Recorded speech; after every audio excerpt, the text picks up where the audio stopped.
Rocky Top Insider presents the RTI Rim Runner with Bob Baskerville and Ryan Shumpert.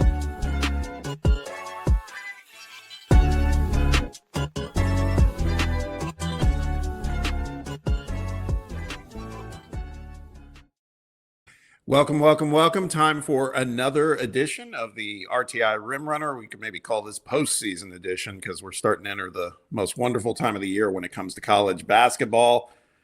I'm Bob Baskerville, joined as always by the guy who is a fresh new social media handle on X. It's Ryan Shumpert. Ryan, how are you, man? I'm doing well. Glad to be back on here, and glad to it's been March for a minute. I guess we've had a March podcast already, but March with the essence now too is we're getting into the postseason.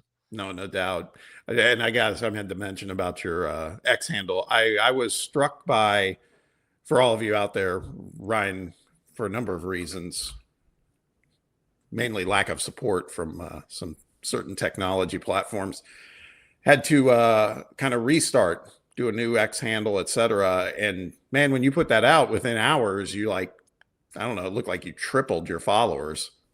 Yeah, I mean, when I put it out, I think I had one follower. I think one person had shout out to my buddy Ray. He got the email him. His contact had joined X and had followed. But no, I was blown away by the support. Quickly of people retweeting and spreading the word, and then just the amount of people that followed. So if anyone listening is part of that group, many things.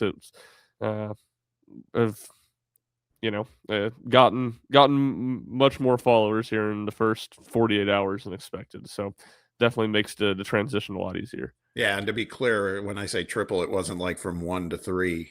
He went up. He was into the thousands very, very quickly. So kind of speaks to the caliber of work this guy does too.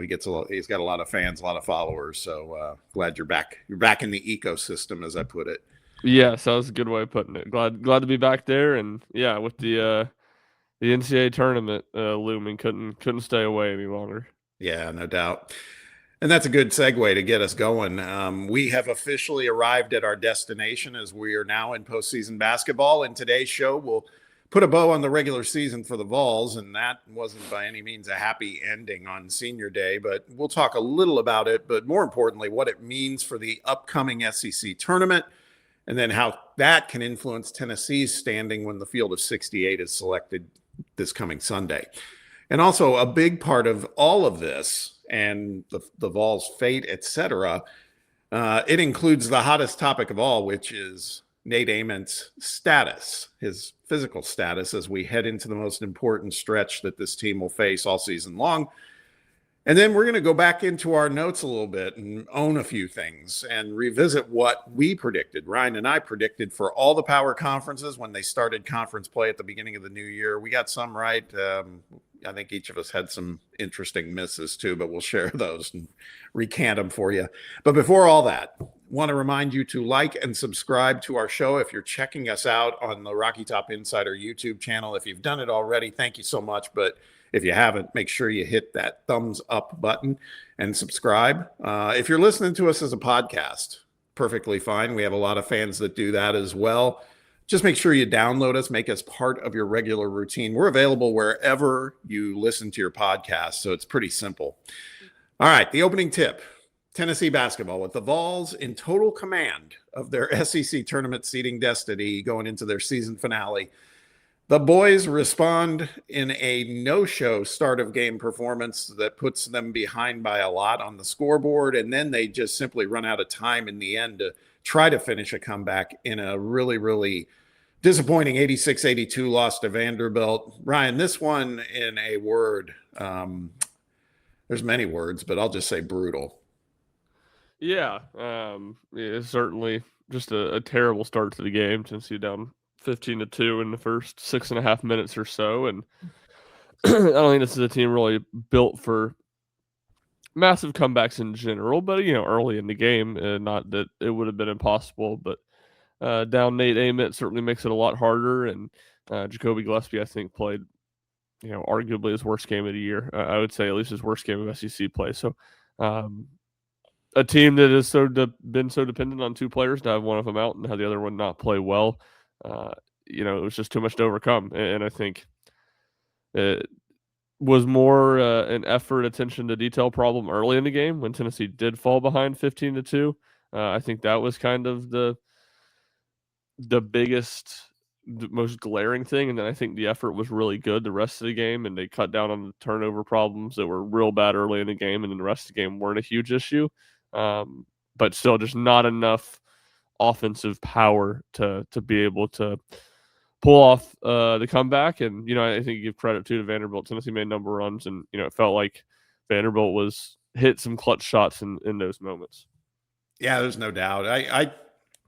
I lifted this from I think your report on RockyTopInsider.com, and this was during that 15-2 run.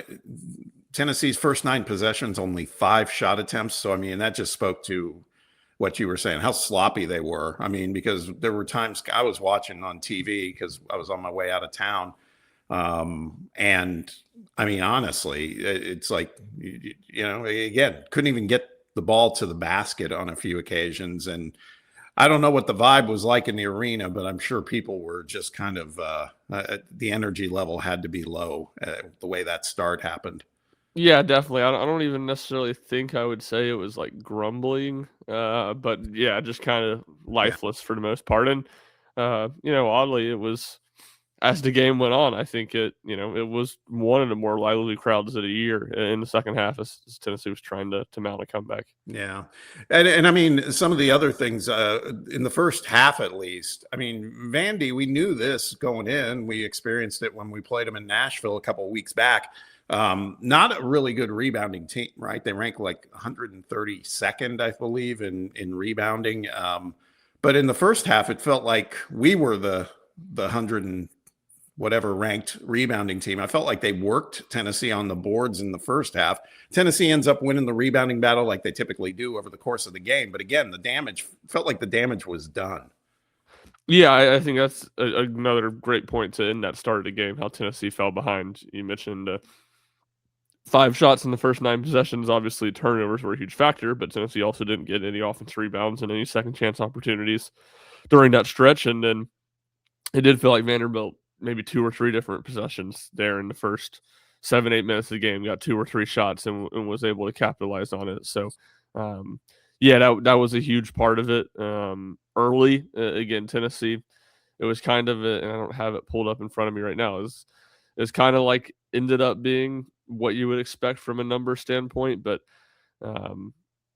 just from the number of shots taken, I'm trying to see if I can find it here. Yeah, 51 shots for Vanderbilt, 70 for Tennessee. I mean, right, yeah. Tennessee's last 2 games, well, that's 19 more shots. I'm full of Alabama now, 56-78. So 41 more shots in your last 2 losses in your opponent's pretty difficult to do. And I mean, we were so, at least I was so optimistic after that South Carolina game where, what a concept. Our guys were hitting shots at the rim and our bigs shot really efficiently in this game. And by the way, and we'll get to a couple individual performances in a second, not the least of which was JP Estrella, who was good. But to your point, we end up with a 17-7 edge, I believe, on the offensive glass, and it only conveys to 9 second chance points. So it felt like we were kind of back into the same pattern, and that's not a positive pattern, but the same pattern we've seen a lot, all too much this season. Yeah, and it's, Tennessee talked about after Alabama game, they want more than 1 point per possession on the second chance opportunities, and obviously that's much lower than that. I don't think it's as glaring as that number would look, just because I think there was one possession where Tennessee got like 5 shots and didn't score. Yeah. But no, those are brutal. That's an area Tennessee needs to be better. And yeah, I mean, I've said Tennessee's had, they really have 2.5 scorers, with JP Estrella being the other one. And he did battle some foul trouble with 2 fouls, but you kind of forgot he was out there in the second half, and then, went berserk in the second. So, a good sign that he went berserk in the second, but I just think illustrates the lack of consistency Tennessee's been able to get from their front line as a whole, but Estrella more specifically. Yeah, so that was one of the, we talked about Jacoby. Obviously there was no Nate, which, that's always going to be problematic for this team. Jacoby had a very, very rough game. I would agree with you, Ryan, possibly his worst of the season. Tough way to go out on senior day, but a couple of really good individual performances. If you're looking for a silver lining, we just talked about JP Estrella, 20 points, 10 boards, shot 9 of 12. What about Amari Evans, though? And we've been talking about Amari, but this particular game kind of exceeded my expectations. I was not expecting a 20-plus point game from him. No, definitely kind of came out of nowhere, and he was the only guy in the first half. I think Tennessee scored 22 points, so it's not like they scored a whole lot of points in the first half. But I think he had 12 of 22, scored Tennessee's first 6 points of the game.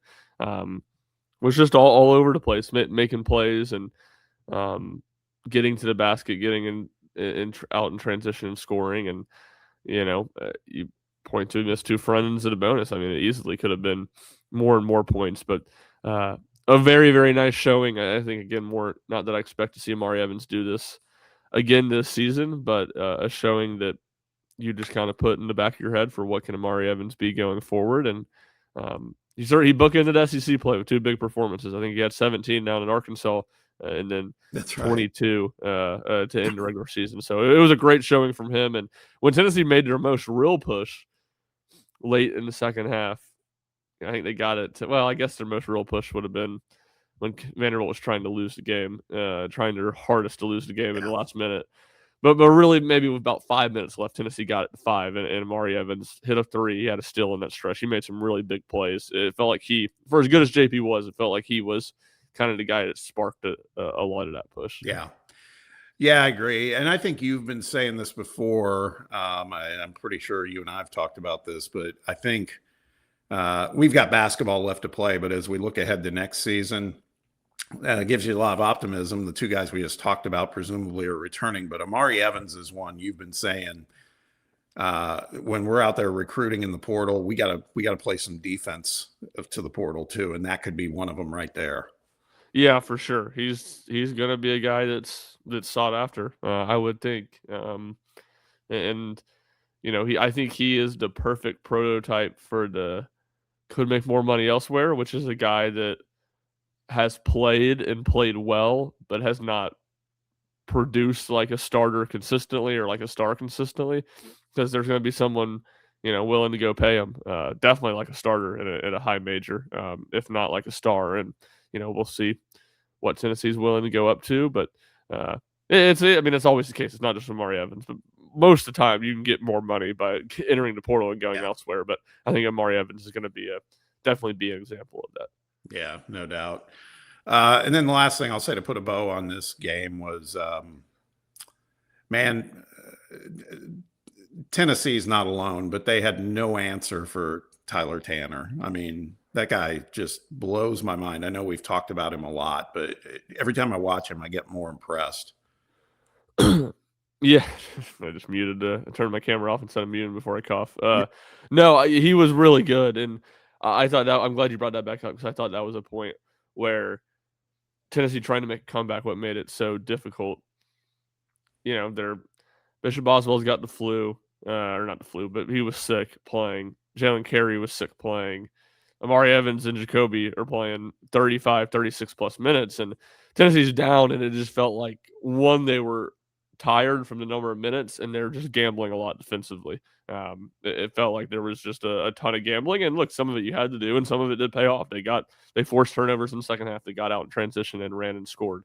But that gambling led to both Tyler Tanner and Duke Miles really getting to the rim and getting to the foul line a lot, and then some just open threes. And Vanderbilt shot what was it? Only like 8 threes in this game, maybe. It was like a crazy low number. I think it was 10. 10. I think they were 5 of 10. And they were 5 of 10. And it felt like, and they were open shots. It's not like you'd say bad luck for Tennessee, but when Tennessee gambled on some possessions, and it was role players like a Chandler Bing open to shoot threes and stop a Tennessee run, it felt like those guys stepped up and knocked down those shots. So again, that's a credit to Vanderbilt. And I think part of just watching the game of Tennessee making the comeback, it felt like you had guys playing a ton of minutes. Some of those guys under the weather. Some of those guys, Amari Evans, playing more minutes than he's ever played before. And because of that, because of the fact that they were down, just kind of gambling some on defense, and some of it worked. But when it didn't, Vanderbilt did a really good job of capitalizing. Yeah. So as I said at the beginning of the show, Tennessee, it was easy peasy, so to speak. I mean, you win your game against Vanderbilt, you lock in that fourth double bye seed, the top 4 seed for the SEC conference tournament, and saw Missouri lose to Arkansas. And so I got so laser focused on Missouri and Florida, Ryan, that I just kind of erased in my mind the fact that that's great, but Tennessee really needed to win anyway, because Vanderbilt would be the one that would climb up in all of this. And we talked with Joey Dwyer about it last week, where it was very variable for Vanderbilt. They could finish as high as 4, could finish as low as a 9 or 10 seed for the conference tournament. Well, they leapfrogged all the way up to the double bye. But that's off into the moon, right? Tennessee's the 5 seed, just receiving a single bye. But the game ahead is playing the winner of Auburn and Mississippi State. And if they win that, we get a rematch with Vanderbilt on Friday afternoon. And Ryan, bear with me on one thing. I want to get your take on this and see if I'm just out of my mind. Because I don't want to play Auburn, honestly. I think I'd rather play Mississippi State. I know Josh Hubbard can do his thing, but Auburn's going to be obviously potentially a wounded animal, and those guys can play desperately. I think if Tennessee does face Auburn and beats Auburn, I think that will have them better equipped to get their head straight to take on Vanderbilt on Friday. Am I crazy to say that? No, not necessarily. Provided Nate's back, by the way. Sorry. Yeah, I mean, I don't know if there's any massive difference either way. I think Mississippi State's somewhat of a unique challenge because it's just so Josh Hubbard centric. And then I think probably more to your point, Auburn's interior defense is better. Mississippi State's interior defense is pretty bad. So, that does feel like a game Tennessee kind of just throw the ball, like South Carolina, just throw the ball inside and score a ton, which obviously is going to be a bigger challenge against Vanderbilt. So, no, I mean, I don't think it's a massive difference either way, but I would tend to agree with that Auburn would probably be, a little bit better test, or look a little bit more like what facing Vanderbilt would look like. Yeah. Yeah. And then we don't want to get too far ahead of ourselves, but if we do, I'm guilty of it. I think most people are that are basketball fans. Those bracketology projections got updated. Tennessee, it depends on where you look. They're anywhere from a 5 to 6 seed. There's no 4 seed conversation happening with this team, I would say, at this point. But Joe Lunardi has the Vols, I think, as a 5 seed, projecting to face Northern Iowa, which I don't know, on paper looks like, and again, these are so provisional and not real, but still I love to talk about them. Northern Iowa I don't think would be a bad matchup for Tennessee, other than they just got hot in the Missouri Valley Conference tournament. And you never know how long that luck will hold out for your opponent. But I don't know how you feel about that one. Yeah, okay. I mean, I think they were 6 seed, I want to say, in the Missouri Valley Conference. And then they make a run and end up winning the tournament. Obviously, Belmont gets beat early. Joey was on that as a fear last week, though. I don't think anybody expected them to lose as early as they did. So, I think fine without having done a massive deep dive into it. But not a mid-major opponent that just strikes a ton of fear or anything like that. No, and I think Gonzaga's the 4 seed in that bracket projection with Lunardi, and I don't know. I mean, Gonzaga's got Graham Ike, which is obviously a thing, but I don't know. I just don't feel like Gonzaga's always going to be good, but I don't feel like they're a vintage, elite Gonzaga team. No, and it's I'm talking about someone that's flown under the radar after being,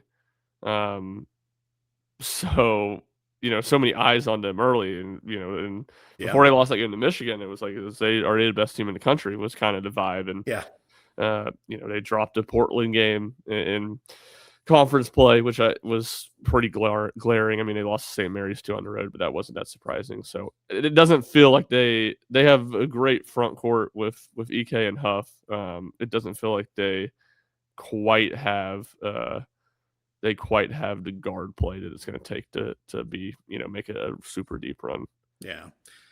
And then one more, CBS Sports, I think, projects the Vols as a 6 seed. Like I said, some have them as a 6th. In that one, they had them facing South Florida. But get this, we've talked about it before.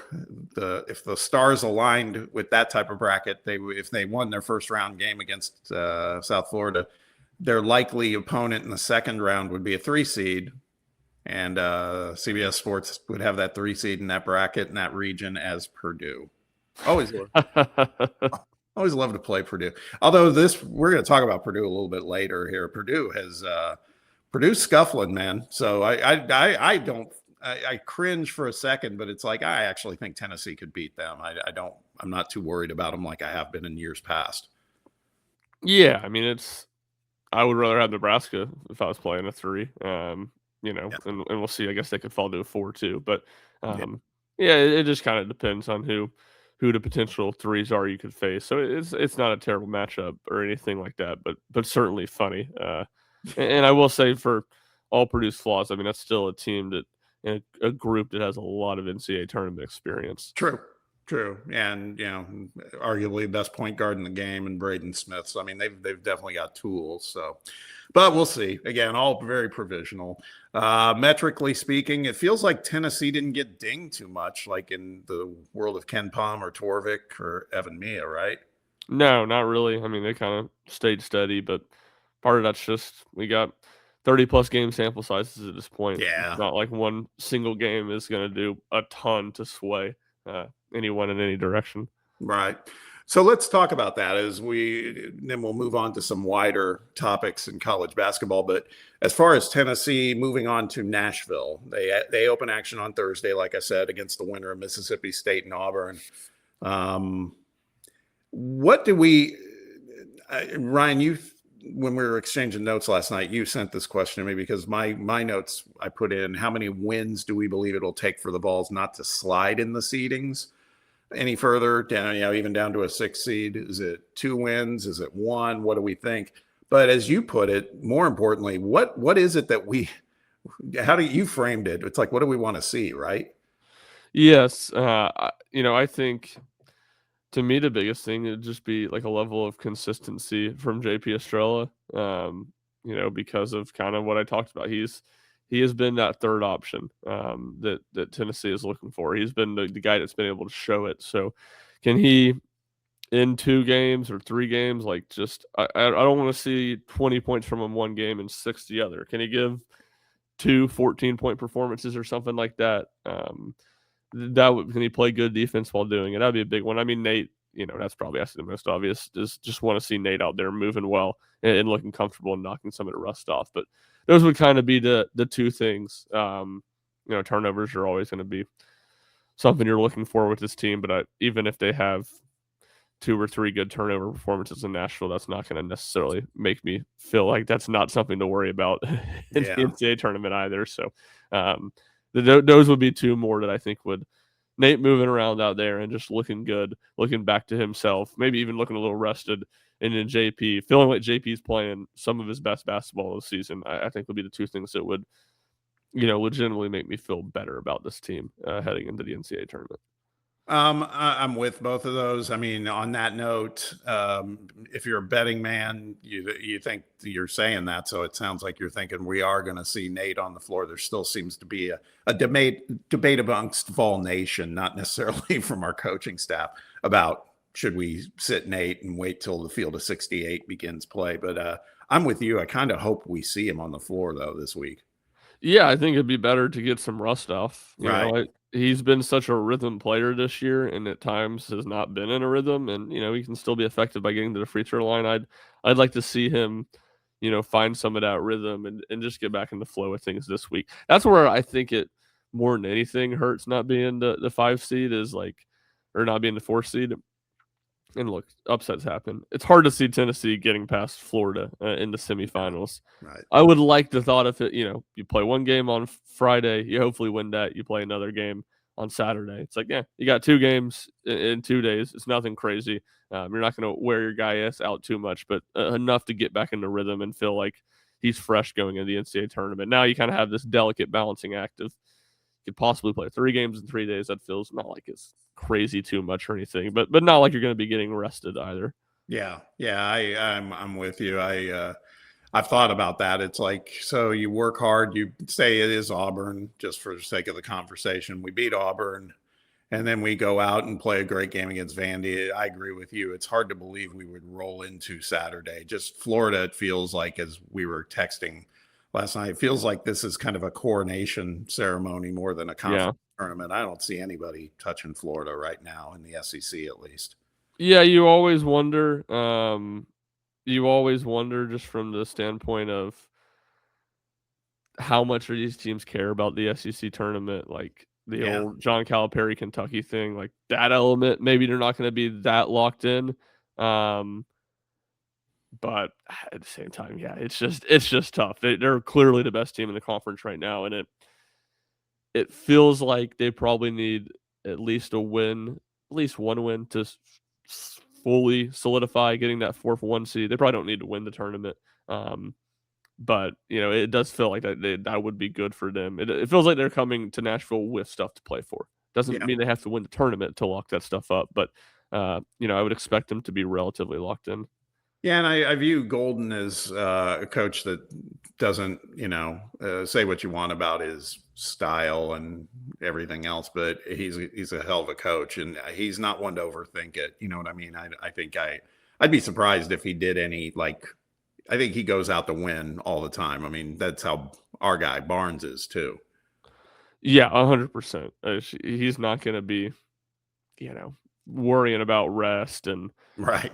uh, just let's just move on to the NCAA tournament. We don't care about this. I don't think that's the case at all. Maybe having won last year and obviously having won a national championship and the SEC regular season, there might not be as much of a win at all cost thought, but um, it, he's not going to be.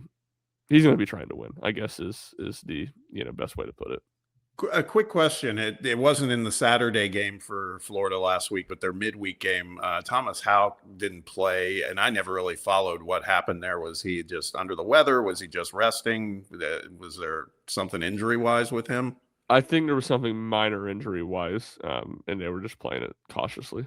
Yeah, and that was who are they? They're playing like Mississippi State or Yeah, something. it was Mississippi State on Yeah, last Tuesday night. yeah. So they still won by 30 plus without him. I mean, they're just crazy right now.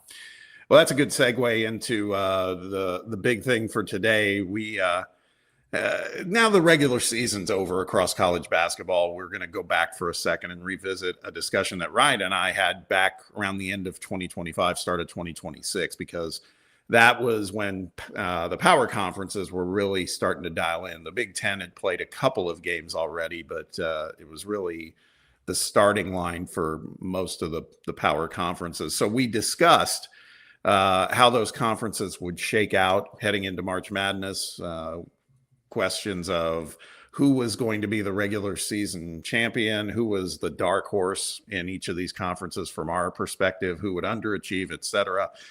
And we thought it'd be kind of fun to go back because I don't think we're a couple of Nostradamuses here. We got some right, but there's some that, at least speaking for myself, Ryan, that they were pretty big misses. Yeah, we had some good and some bad. There's no doubt about that. Yeah, let's talk about the SEC first. I believe. I believe I did think Florida, and I think you did too. I think we did pick Florida ultimately win, did we not? I hate to tell you this, Bob. You picked Vanderbilt. Oh, you wrote them down. Okay, I went through this morning and prep for the show and wrote down all of our picks and all of our dark horses. Good. I know some of them, but that one escaped me for sure. And I could see, yeah, I don't doubt that I said that because remember Vanderbilt was on a heater right then, undefeated. Yeah. Yep. That makes sense. Okay. You picked Florida, though. I picked Florida. We both had Georgia as one dark horse, which I would say was good. Seventh, kind of into not to win the league, but first time I believe in. I think it's the first time in 10 years that the Bulldogs are not playing on Wednesday night in Nashville. Something like that, almost a decade. Yeah. So, quite a step up. You had Tennessee as a dark horse to win the league, and I will say we had this conversation at the time because you said you thought they were the fifth best team in the league. I said I'd probably pick them to get a double bye, so you were on the money there. I didn't really say this team as a dark horse. I just said I'll be more really curious to see because the analytics were so high on them. LSU, 16th in the league. Granted, they've had a lot of injuries. About two of their best players have gone down. But I had them in the – I kind of need to see it to believe it, but the analytics like them a lot, so I'll be curious. And certainly that did not come to fruition for the Tigers. Yeah. Did we have any, like, who we thought might flop or anything? I can't recall. No, nothing terrible. I would say I had one when we get to the Big 12. I had one, my dark horse was kind of a flop compared to where they were in the preseason expectations. Yeah. All right. Well, okay. Let's move on to the Big Ten. See, did you write? You must have. I went back and looked for all this stuff, and I was having trouble finding it. I could find the conference stuff that I teed up, but you wrote them all down. I got them all written down. You in the conference, you were on the nose. You took Michigan. I took Purdue, which I think is pretty funny. Purdue finished lower than both my dark horses. I had Illinois as a dark horse to win the league. They were one of 4 teams that tied for second in the Big Ten. And then I had UCLA, who has been, if you're just, I would even say you could be a pretty big college basketball fan. You might have assumed they've been disappointing this year because of how much of an ass Mick Cronin's made of himself consistently. Yes. But UCLA finished 6th in the league ahead of Purdue. They've actually been pretty good. And then you had Iowa as your dark horse. They ended up finishing 9th. But, NCAA tournament team, it's not like they've been terrible by any means. No, but I got lured into some. I was watching some game during the time we did that with Iowa, and I was like, God, I love Ben McCollum, the way they play and everything, and got a little intoxicated with that. And yeah, like you said, they'll be in the field, but not really that big of a factor. Tough out though during the regular season, I guess. But okay, so all right, I'm one Big 12. Yeah, 1 for 2 so far on my champion picks. I think you get me. You went 3 for 5. I went 2 for 5. Okay. Big 12, we both picked Iowa State. Not a terrible pick, but they've faded. They finished tied for 3rd in the conference. Obviously, Arizona wins outright at 16-2. Houston 14-4. Houston was the dark horse you said. And you also mentioned Kansas, kind of as you have a couple times more in the realm of, I don't really think they're going to win the Big 12, but they could make it one of the deepest runs in the tournament. I would say Big 12 was my worst conference. I had BYU as my dark horse. And I went back and listened to it. Ken Baum had them predicted to finish, I think it was 2nd, maybe 3rd in the Big 12. They finished tied for 7th at 9-9 with, here's the teams they finished tied for 7th with: West Virginia, UCF, Cincinnati. I don't think we were mentioning any of those teams in the same breath as BYU at the time. Did we really think BYU got that bad all of a sudden because of Richie Saunders being out? Or is it just maybe they just hit the wall as a team? Yeah, I don't think the Richie Saunders injury helped, but I don't think if Richie Saunders was healthy all year, they were going to be in that mix tied for 12-6 with Kansas, Iowa State, and Texas Tech either. Like I think they were a step below that top group, that top group of 5 or 6 we talked about entering conference play that we included BYU, and I think they're very clearly behind that group. See, I'm a sucker for recency bias because I'm thinking back to that. I'm sure I picked Iowa State. That wasn't too long after that. Remember how they laid out Purdue in West Lafayette? Oh yeah, that would have been. I mean, that was the same day that Tennessee lost to Illinois, which was the first Saturday in December, and we did this, the last end of December, and obviously Christmas is really the break in the college basketball world. There's not really any games for that 1 week, so I think that would have been fresh on both our minds at that point. Yeah. All right, ACC, I'm guessing we both got this one right. We both got this one right with Duke. A pretty easy one. I think my best call, I picked UVA as my dark horse. They finished 2nd in the conference. So that was one that, I was impressed by them in the pre-conference play, and, they followed it up with a very nice stretch in conference play. Yeah, I did not see that one coming. I got to say this season, very impressed with them. And what you just said too, I mean, they've gotten, they're on, it's not like a big long winning streak, but it feels like they're dialed right back in after that loss at Duke. Because they got smoked there, but it doesn't seem like that set them back at all. Yeah, 15-3 is what they went in ACC play, and they lost on New Year's Eve, the first day of conference play, and 3 overtimes at Virginia Tech. So they've won 15 of their last 17. They beat Louisville on the road. They beat SMU on the road. They've just been. They had that win in Nashville over Ohio State, who's a team that's been playing better as of late. They beat a red hot Miami team 2 weeks ago. They've been really impressive. And then you had UNC kind of as a dark horse of if anyone was going to dethrone Duke, and obviously no one really came particularly close. UNC would be the team, and injury is a big part of that. Caleb Wilson now out for the year too, suffering another injury during his rehab. But I don't think you were far off on that or anything with UCLA or with UNC. No, not as good as Virginia. That's probably the best dark horse pick I've heard so far. Yeah, I felt good about, Illinois wasn't a hard dark horse. I mean, they looked really good at that point in the year too, but they were obviously right in the mix. And then Big East, we both took UConn, which most surprising result of the year for you on Saturday, them losing to Marquette. I think that's it for me. Yeah, we're going to talk about them a little bit later in the show because they've shown me a couple things where some games I'll watch them like, man, they're Final Four good, and then they go and do like the Marquette game. I was talking to my father-in-law yesterday, who's from the Northeast, big UConn fan, and he was trying to rationalize. He goes, "Hey, that James kid from Marquette, he looked great." It's like, yeah, okay, he did. He played well, but that's a bad team, man. That's a bad team that UConn lost to. So yeah, I agree. That surprised me. Yeah, no doubt. You did have St. John's as your sleeper, which the Johnnies win back-to-back outright Big East championships. I had Nova, who finished third.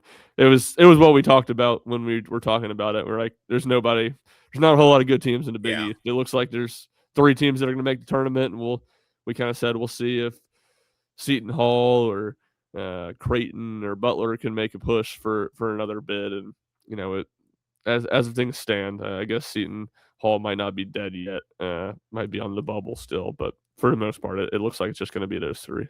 I was drinking the Seton Hall Kool-Aid too. I'm surprised I didn't pick them as a sleeper because I thought they were, and they are. They played UConn really well just about a week ago. I mean, they're the bubble team though. That's about right. So yeah, they went 10-10 in the Big East, so not doing quite enough to get in what's obviously a week year. They lost to DePaul at home, Butler at home. DePaul on the road, Butler at home. They lost to DePaul twice actually. So those are, you take out those 2, you beat DePaul twice, and you're probably feeling like you have a chance here going into the Big East tournament. And now feels like they got to at least make it to the championship game.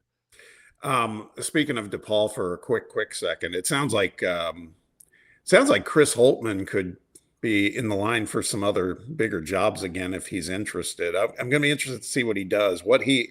Because maybe he wants to stay and try to build something at DePaul. It's pretty impressive because they were literally one of the probably 2 or 3 worst power conference teams in college basketball when he took that job. Man, they were terrible. Yeah, and had been for years, really. Yeah. I mean, they just one of not even the worst power, 5, but just worst teams, period. Worse than so many mid-majors, and they've not that they've been great or anything, but somewhat competent the last 2 years. Yeah, and I think I think what'll be interesting there is if he decides to take a job that's perceived as bigger. What's that say about DePaul then? That might be like, man, this is as good as we can get it. I don't know. And one team kind of in the same vein. If you would have told me after Thanksgiving week that Rutgers would win 6 Big Ten games, I would have been stunned. Yeah. So good coaching job by pounding nails over there. Steve Peichel, or however you pronounce his last name at Rutgers.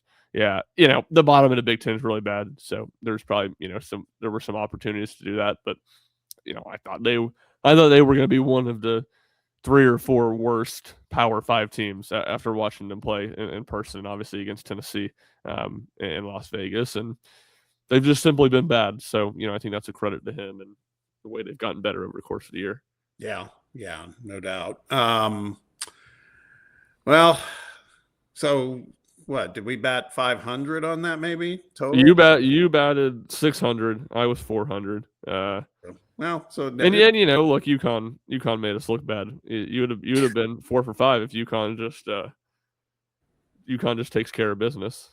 yeah, Actually, I take that back. We were both 2 for 5. I was You gonna had say, Michigan and yeah, Duke. You had yeah. Michigan and Duke, and I had Florida and Duke. I definitely couldn't remember. Well, I didn't remember SEC, and I couldn't remember Big 12, who I took there. But yeah, not surprised I went on that Iowa State wagon. But yeah, and we're gonna get into something now because you mentioned Kansas too, and I've been banging the drum for Kansas for about a month now, and I don't think I feel the same way. Oh, let's just say that when we'll get moving into this next section.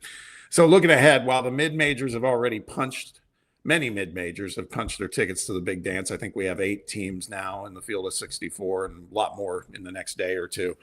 The bigger boys, AKA all the power conference teams, are beginning their tournaments. Big 12, ACC, Big 10 tipping off on Tuesday.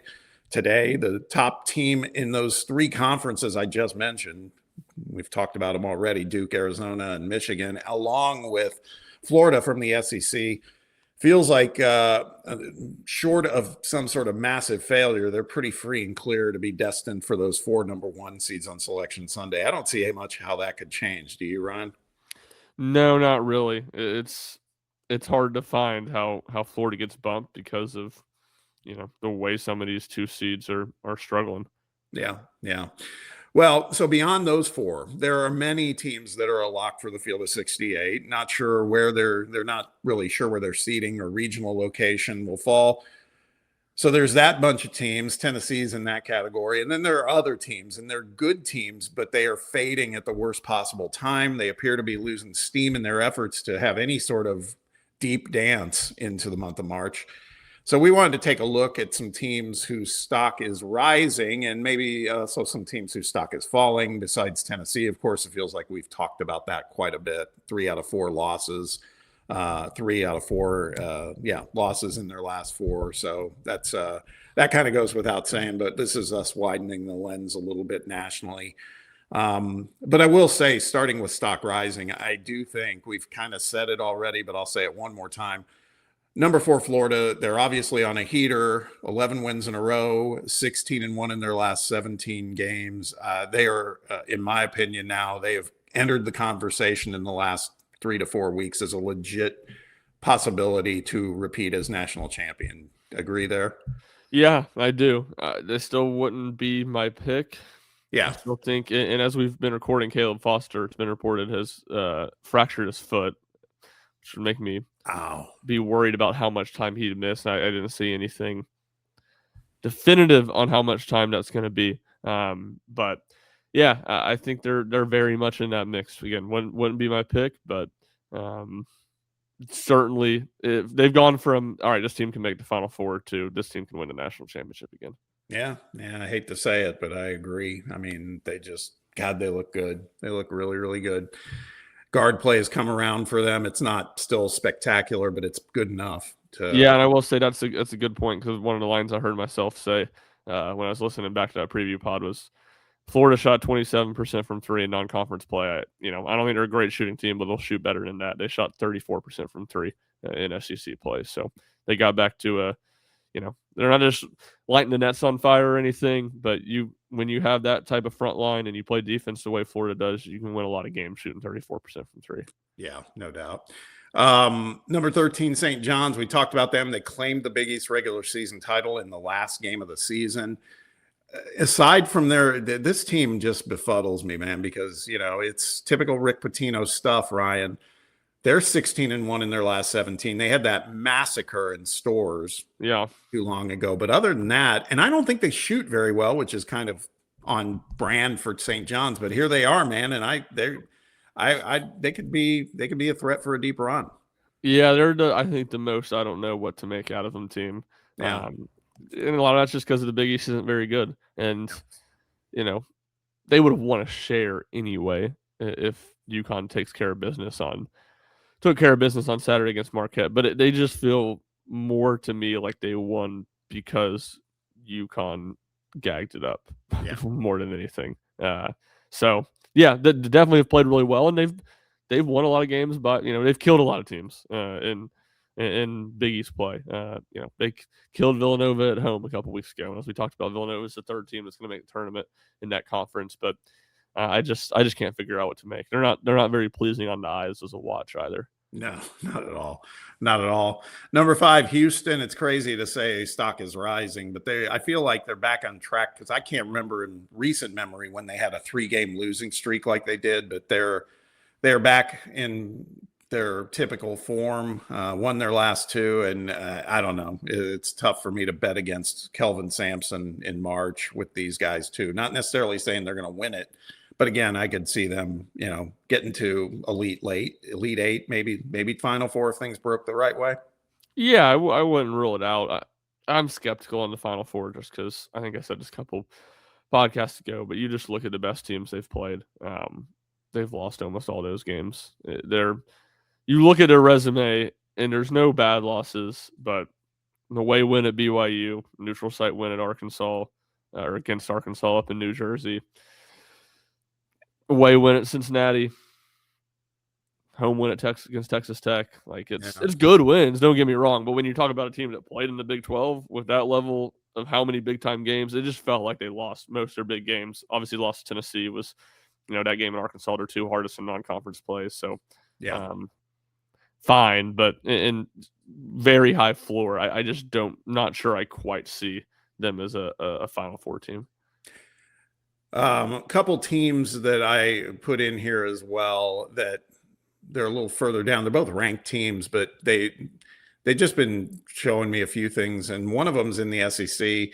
Arkansas is another one that you never know with them, right? But I was struck by the fact that they persevered at Missouri, a game that mattered a lot to Mizzou. And Arkansas jumped out to a big lead and let it slip, but they hung in there, won without Darius Acuff too. And it just reminded me like how good Malik Thomas is, because he was a blowtorch in that game. I don't know. They're just one of those teams, with Cal. It's like, I actually think this Arkansas team's better than the one he had last year that almost made it to the Elite sure. 8. So, you just never know with these guys. It wouldn't surprise me at all if they certainly got to the Sweet 16, but maybe a game further. Yeah, no, I completely agree. To me, they're the team outside of Florida in the SEC I picked to make the deepest run. Few teams I had, Georgia, when we mentioned them earlier, they to me seem to be major reeling. They lost 5 out of 6 in the middle of SEC play, and they've won 5 out of 6 since. And you look at the games they've won, it's not really just been because the schedule opened up. They won at Kentucky. They beat Texas at home. They beat Alabama at home. Only lost at Vanderbilt in that stretch. So they're a team that's playing really well. UCLA, another team we talked about briefly earlier. They've won 4 out of 5, beat Illinois at home, massacred Nebraska. They have a rough loss at Minnesota in that stretch. But, yeah, I guess that's when I think that was the Did You Raise Your Voice at Me game. No, that was Michigan State. That was the Did You Raise Your Voice game. So, those are 2. Ohio State also, like, Ohio State's kind of had a little bit of, like, the Michigan team that beat Tennessee in the round of 32, where they were doing a thing where they just went win, loss, win, loss, win, loss. They've won 3 straight here to end the regular season with, I know they got Indiana on Saturday. Was it maybe Purdue they beat a week and a half ago? They got a couple good wins in that stretch too. So they beat Purdue. Yeah, they keep kind of sneaking up. I'm not paying attention to them, but you're right. They've ended up having a pretty good season. Yeah, for a team that's been on the bubble, it feels like, and look, it's a very weak bubble too, but it feels like they're starting to solidify themselves a little bit more. Yeah. Very quickly before we get into a couple for stock falling, how do you rate Miami of Ohio? Ranked 20th, 31-0. Is stock up or holding steady? And I say that because I've watched them. They're good. They're undefeated, but even Bruce Pearl's endorsing them now. Go figure.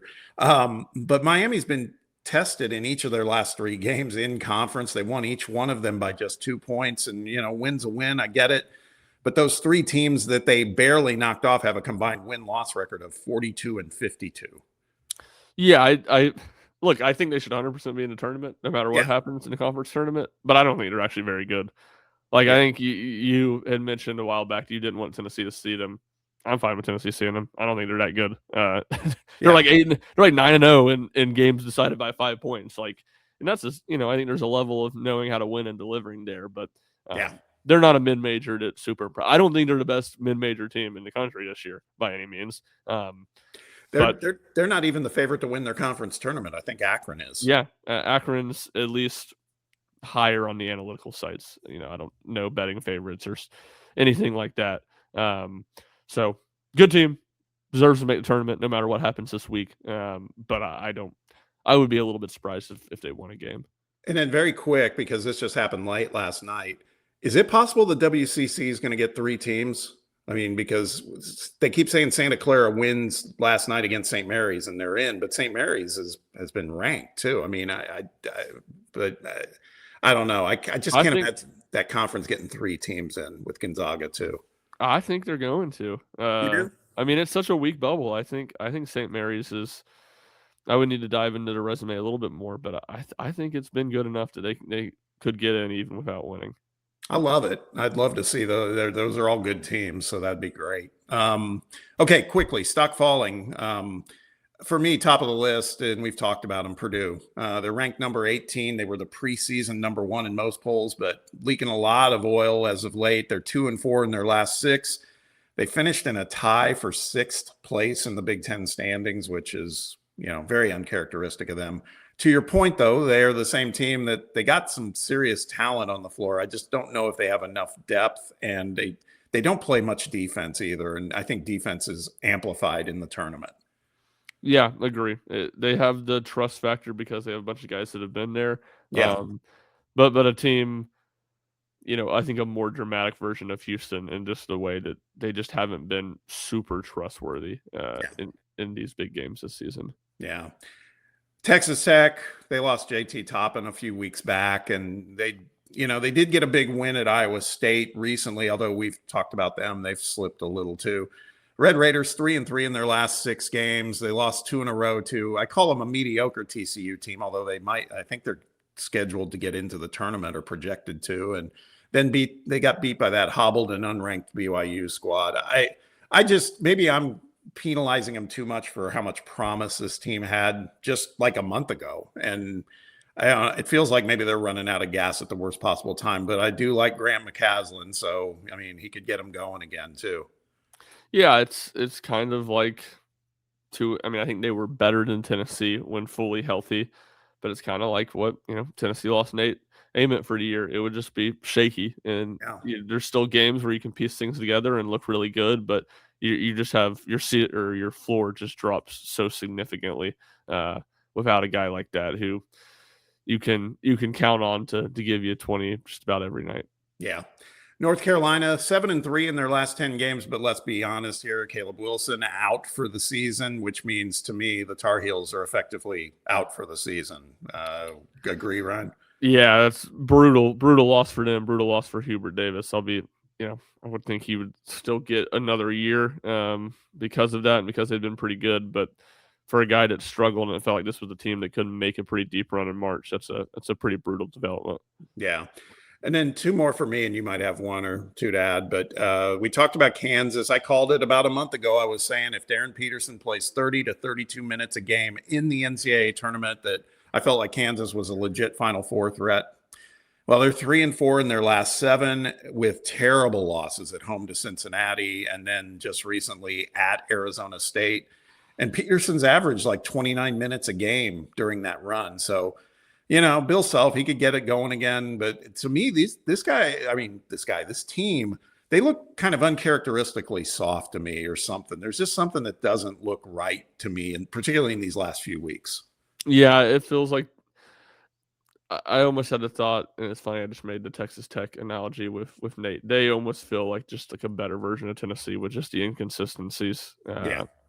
So, yeah, I tend to agree with all that. Yeah, and then last one, we talked about UConn. Weak Big East. They have a 27-4 record. There's times they look unbeatable. I get it. But those two recent losses to Creighton and Marquette, Creighton's not a bad team, but still, those two teams have combined record this season of 37 and 45. It just feels like we keep kind of seeing chinks in the armor on this team, and I'm not sure I see them. They could get into a Final Four, but I think some things would have to go their way for sure. Yeah, no doubt. They don't. Even besides losses, they just played a lot of close games in Big East play that I wouldn't have expected from them in a weaker conference. So, you're not writing them off as a team that can make a deep run, but when it's kind of reversed Florida, where it felt like a couple of weeks ago I said UConn can win the national championship. Now I feel like they can make a Final Four, but I have a hard time thinking they're going to win the national championship. Then it might be silly to say with a UConn program that wins the national championship every time they make the Final Four. Yeah. Well, one thing we can count on, Danny Hurley will be in rare form. Postseason, like he always is. Any teams that I miss? Anything that stands out to you that maybe is a faller for you? Two teams, and ironically, they're set to face off according to Lenardi's recent bracketology in an 8-9 game. Clemson has really scuffled. They've lost 5 out of 7 here to end the regular season. Now they got a home win against Louisville in that stretch. Other wins against Georgia Tech, who fired Stoudemire on Sunday. Just a team that has kind of scuffled down the stretch. And then the other one is St. Louis. Not quite as dramatic. They're 3-3 in their last 6, but they were 24-1 before that. And again, they were terrible losses, but at Rhode Island, at George Mason, and then the Dayton loss is particularly not surprising on the road. But they don't feel as solid as they did. To me, they felt like a Sweet 16 contender. They lost these games and they fall into a 9 seed. And as I've said many times with Tennessee and the Sweet 16, it's hard to see many of these 1 seeds going down. Yeah, no doubt. Very, very quickly, you mentioned Georgia Tech and Damon Stoudemire. Justin Gainey's name has been mentioned as a possible replacement for Stoudemire. I know Georgia Tech has had some, they've had some big runs as a program over the years, but it's been a long, long time. Do you feel like I guess it's a head coaching job at a Power 5 conference, so that would be attractive. Do you think that's the play, though, if Justin gets offered that job? Yeah, I don't know. I think he's been a guy that's pretty content to be an assistant coach. I think he's had opportunities at more mid-major jobs and, would rather stay at Tennessee as an assistant. But when you talk about an ACC head coaching job, it's, I would think that would be one that he would jump at. Again, that's just speculation. I did think it's interesting to Joe Tipton, and there is the obvious connection there because Ryan Alpert, Georgia Tech's new AD, came from Tennessee. He was the basketball sports administrator last year, so some level of connection there. I think his top assistant, hired Scott Cross at Troy, who he has them in the NCAA tournament this year. So that would be another name to watch there. And then I thought it was interesting just we talked about some last week with Joey. Casey Alexander was one of the other guys listed on Joe Tipton's hot board there. So some interesting names there and others with connections where while Gainey's naturally a tie, I would think he interviews and stuff like that. I don't think he's by any means a slam dunk to get that job either. Yeah. All right, man. Well, I know you got to get to practice and do some other stuff, but another one in the books. We'll be back next week to report on the latest as the Vols prepare to step on that dance floor that is the NCAA tournament.